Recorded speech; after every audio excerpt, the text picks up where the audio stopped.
Like, you can't just talk to him and feel like he's just like a one-way message. Like, you just tell him what you want to do, and that's it. And he's supposed to be a genie and answer everything you say. Sit down, relax, and actually try to sit down and listen.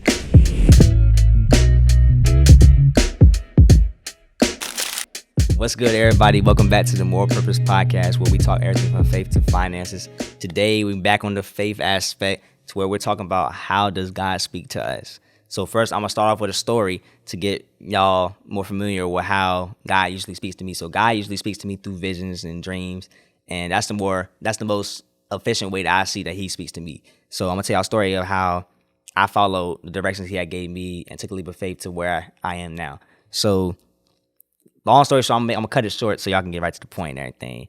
But long story short, my junior year of high school was when everybody started taking like ACTs and SATs and everything, prepping for college. Mind you, I know nothing about none of that stuff. My parents weren't really talking to us about different tasks and everything we have to do to prepare for college. I know nothing about no scholarships, tests, none of that stuff. I applied to VCU my senior year. That's how bad it was. I applied to VCU my senior year. I was on the wait list to get into college. That's how bad it was. So yeah, my junior year of high school, I'm not thinking about college at all. Everybody else is, but I'm not. I go to sleep, have a dream that basically I dropped out of college my sophomore year of college. So I'm waking up confused. I'm looking like, bro, I'm not even thinking about college. So what am I like? Why am I having a dream like that? And I was like, God, like, why you just give me that dream? Because most of the time when you have a dream that you remember to a T, it's usually a sign that you might need to look into or write it down. So I woke up, went in my mom's room. I said, Ma, I was like, Ma, I had a dream that I dropped out of college my sophomore year. She looked at me like I was crazy. She was like, well, you're not dropping out of no college, so go ahead and go back to bed. You're going to get your degree. And then I was like, well, yes, ma'am. Wiping my eyes and stuff like a little kid. And went back into bed, went to sleep. So then fast forward, we get to freshman year of college. I had to take a break from, basically I had to cut all my shoots I was doing with photography to basically balance my life out with college. So during the week, I was not doing no shoots. I can only do shoots on weekends. So freshman year of college comes. I'm thinking I'm about to walk right into like, I started getting excited a little bit. I was like, bro, all right, bet we about to start taking the little film and photo classes and everything. Let's get right to it. I'm about to network. All right, bet, who we talking to? What we doing? Get in there. Tell some. Yeah, you got to take these prerequisite classes first. So you got to draw, you got to do space research, you got to know art history, like the importance of these art, the background behind all these art projects and stuff, this and that. I'm looking at them like, nah, that's not the vibe I was looking for, brother. Y'all played me. Y'all got me. I've been bamboozled. So I'm going there. I'm looking like, bro, why do I have to draw? First of all, I can't draw. So this teacher better not be grading me off of how good I can draw when I already told him I can't draw. So I'm over here drawing stick figures every time. Everybody else over here drawing these full face portraits of each other and everything. Like they was Mona Lisa. Like they over here professionals. So I'm looking like, all right, this is not for me. So fast forward, I start praying. I was like, God, Habakkuk 2 and 2. This is where I started like listening to Steve Harvey and everything. Habakkuk 2 and 2, I started praying. I was like, God, can I like lead me to where I need to be at? Like, where do I need to be at? Am I meant to be in college? Am I meant to not be in college? Like, what's up? I want to have more than 5 shoots because taking pictures is what I want to do. But this college stuff is kind of in the way of blocking me where I want to be at and everything. So I started praying. I was like, God, can I average like more than 5 shoots a week and everything? So then fast forward to my sophomore year comes. That's when, right at the beginning, that's when we started doing online classes because COVID happened. I had straight A's before that. Online classes came, all my grades dropped because my motivation was immediately gone because I didn't have to wake up to go to class no more. So now I'm sleeping in, I'm missing class, this and that, everything falling apart, and I'm getting frustrated. I'm looking like, all right, bro, this is not it. And then once we got back home, we had like a little break. I started taking pictures on the break. And when I prayed for the 5 pictures, God started giving me 25 clients a week instead of just having 5 clients a week. And that's when like the light bulb rang and was like, yo, like, is this what I need to be doing? Is this where I'm meant to be at and everything? So then I was like, all right, bet. God, give me the sign that I need to just take a leap of faith and just be here. So then I went to sleep and he gave me this. I had the same exact dream. He was like, bro, you had this dream when you was in your junior year of high school. You had a dream that you dropped out of college. I said, all right, bet. I'm going to take that leap of faith, drop out of college because, one, I know that I want to be a photographer. I know I want to be full-time. I want to work for myself. I don't want to be in school. I'm not a school person. I want to talk to people. I want to just spread God's word through my gift of how I can see through my lens and everything.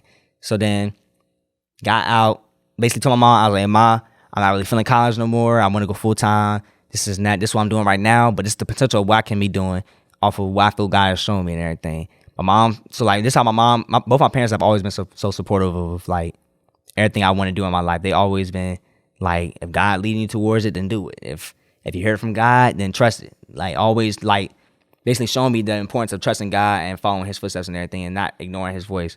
So my dad said the same thing, but my dad was like, "But you're not dropping out of college. You're just gonna take a break." He was like, "You take a break this semester." So me being me, I had to, you know what I'm saying, I had to hoodwink him, you know what I'm saying? I had to be like, yeah, I'll take a break. Yeah. Just take the semester off. So then, just take the semester off. Then, basically, I took that semester off. My business started jumping. Like, business started going crazy to the point where I'm looking like, bro, there's no way that my business is jumping this much and this fast. Like, my business started going insane. And I was like, God, you showing out. Because that's the point of showing, like, God showing me that once I take one step, a leap of faith, one step, He going to take two. So I took that one step, saying I want 5 photo shoots. I'm going to take this break from college. I'm going to take the semester off. He took 3 steps and was like, well, here's 25 shoots this week. I'm looking like, oh, boy. Nah, I'm not going to have time for college, but this keeps up.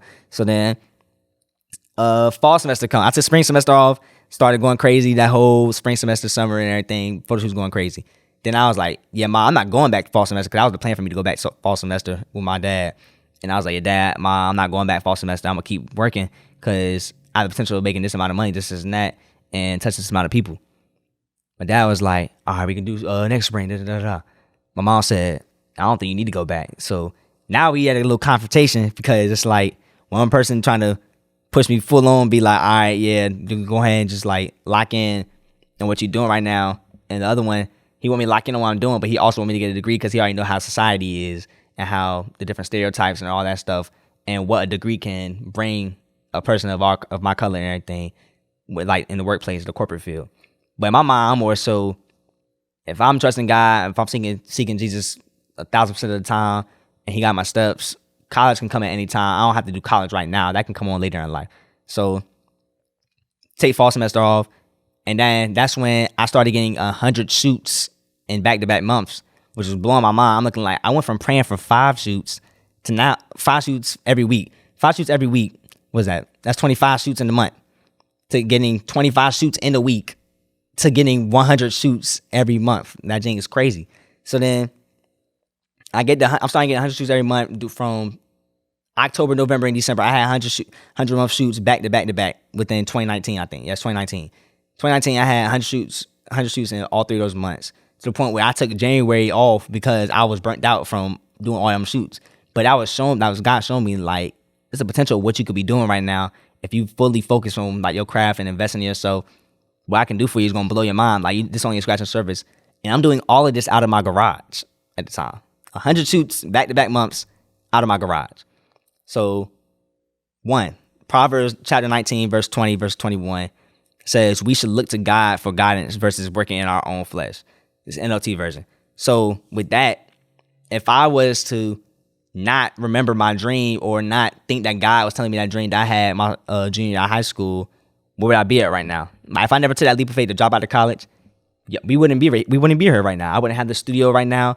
I wouldn't know the amount of people I know right now. I don't even think I would have the amount of influence I have right now if I didn't take that leap of faith and trust God with the vision and the dream that He gave me, that I feel like He was trying to show me a glimpse of my future, what could be happening. So, and I feel like a lot of us, we tend to get scared on different dreams or different things that we want to do, but our parents or different people surrounding us hold us back. So imagine if I would have listened to my dad and be like, nah, I'm staying in college, this and that. I wouldn't be making the amount of money I'm doing right now, or touching the amount of people I'm touching right now in this type of way. It could have been an alternate way, or my blessing could have got pushed back farther on for later on in life, and not right now. So I could have basically delayed my blessing that could have been meant for me at that very time. So a lot of us tend to basically let a lot of outside noise defer us from what God is trying to show us or put us in. So the next one is, oh yeah, I'm bugging. But yeah, the next one is basically saying, like, get all the advice and instructions you can so you will be wise the rest of your life.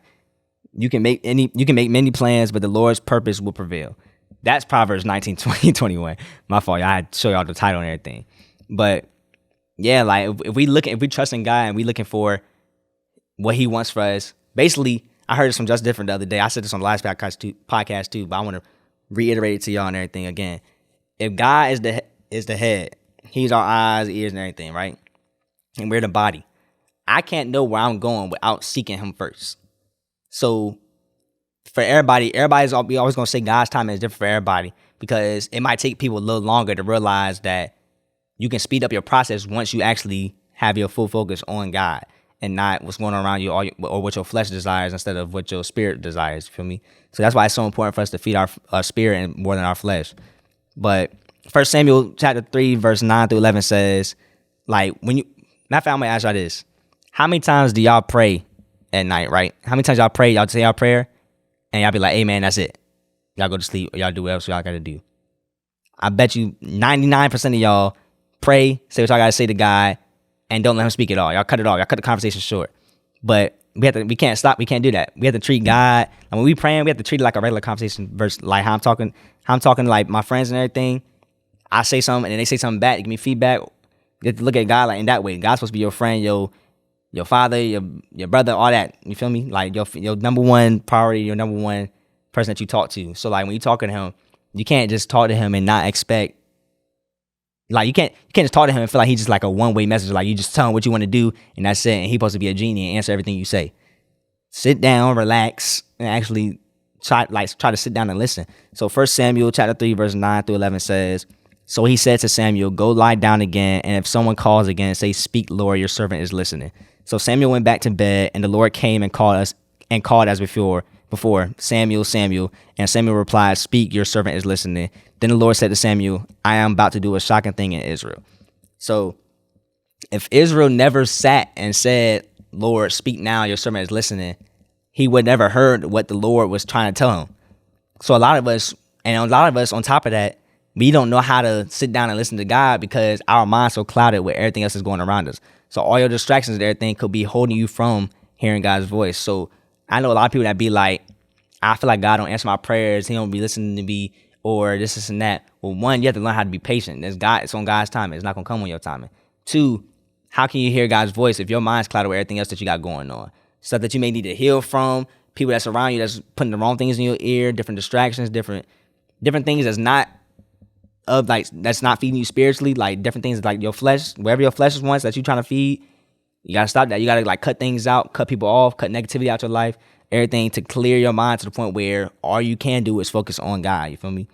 So then that led to Mark chapter 1 verse 35, and it said, before daybreak the next morning, Jesus got up and went out to an isolated place to pray. So I feel like majority of the time, so for me, you have to find your war room. Basically, it's a movie called War Room. Y'all should watch that one too. But you have to find like where your war room is. Where's your place that you can be isolated by yourself with no distractions and actually pray and listen for God's instructions and everything. You can't go in a full house, a whole cookout and everything, try to pray outside in the cookout and expect God to say something to you right then and there. Unless your relationship's already to the point where you can do that. For me, my relationship with God is not there yet. So I can't just be like, yeah, God, speak right now, and he gonna speak to me while all that stuff's going on. Because my mind's gonna be all over the place trying to figure out what's going on with the cookout and everything and everybody else around there. So yeah, with that, Jesus got up and went to an isolated place to pray.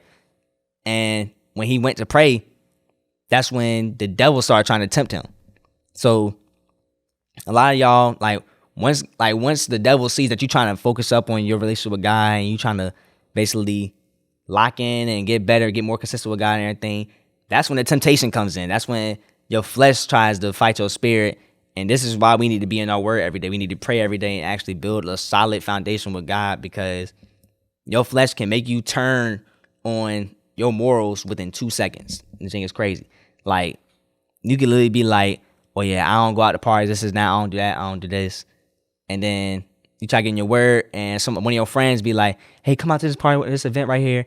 And that might be the one day where you feel like you need a break or whatever. You go out, have fun.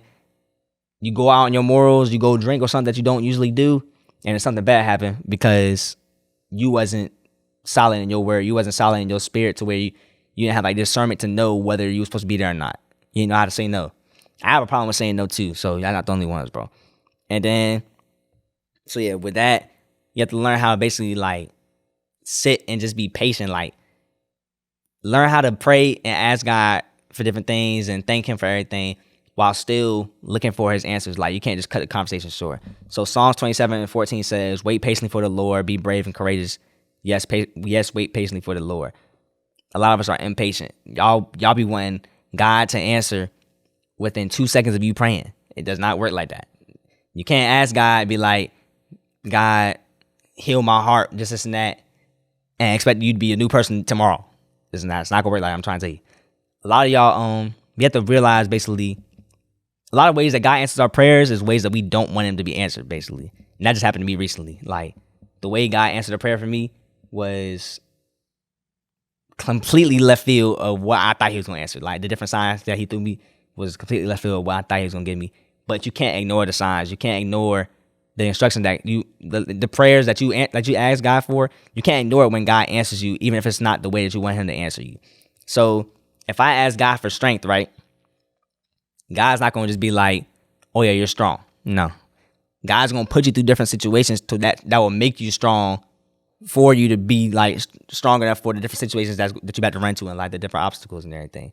So if I be like, God made me strong and everything, it's not going to be no baby task or whatever. You might run into a fat obstacle, like for my business.